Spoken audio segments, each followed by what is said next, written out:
Olympic gold gymnast Simone Biles is in Sacramento. She, along with her fellow all-star gymnasts, are performing tonight at the Golden One Center in the Gold Over America tour. Now, Biles is opening up about her mental health struggles during the recent Tokyo Olympics. Obviously, there's a lot of pressure on Olympic and professional athletes, but what about kids?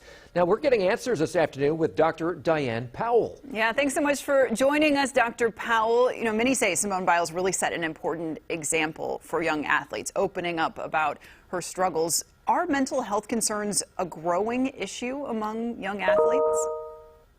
They do appear to be so. They seem to be a growing issue among youth and in general, but certainly athletes who experience that extra level of expectation and pressure as a group beyond to the general group of young people. In fact, 1 out of 3 professional athletes experiences anxiety and depression. It's a very high level of, it's a mental disturbance, an emotional and mental disturbance when you suffer anxiety and depression. Well, let's talk about kids here. Kids sports, they are so expensive, and so it's a tough thing for parents. If your kid wants to quit, how do you know if you just keep pushing them to stay with it or if you let them quit over mental health concerns? Well, very often the pressure is from the parents. And sometimes we find parents are, in fact, acting out through their children the unfulfilled goals maybe they had of their own youth.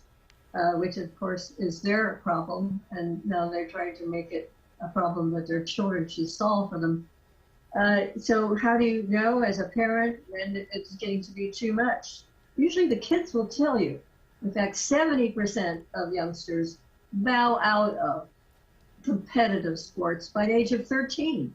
So 2/3 roughly act to protect themselves against too much pressure by declining to participate in competitive sports. But how do you balance that? Because it's also important to, teach kids you can't just quit. You got to see things through and you have to build. And yes, some things are challenging, but you have to persevere. So how do you balance that? It is a challenge, a balance indeed. But keep in mind that sports is motivated on the part of children by having fun, not by winning. In fact, if you made a whole list of all the reasons why they're participating in a sport, winning would come to number 48, whereas fun is the most important reason that they're engaging in sports. So when the parents are after winning and the kids are after fun, but there's not a communication here about really what's important to the child, you're going to have problems with keeping that child motivated. And it can show in a whole range of ways. But I say 2/3, 70% just stop. The kids just bow out. The other third may express their issue in different ways, and this can become a real problem. It can become a problem throughout their adult years as well. Yeah. So bottom line, just make sure that they're able to have the opportunity to have fun and not face too much pressure. Encourage fun, don't encourage the competition. All right. Yeah. Thank you so much for joining us, Dr. Diane Powell. We appreciate your time.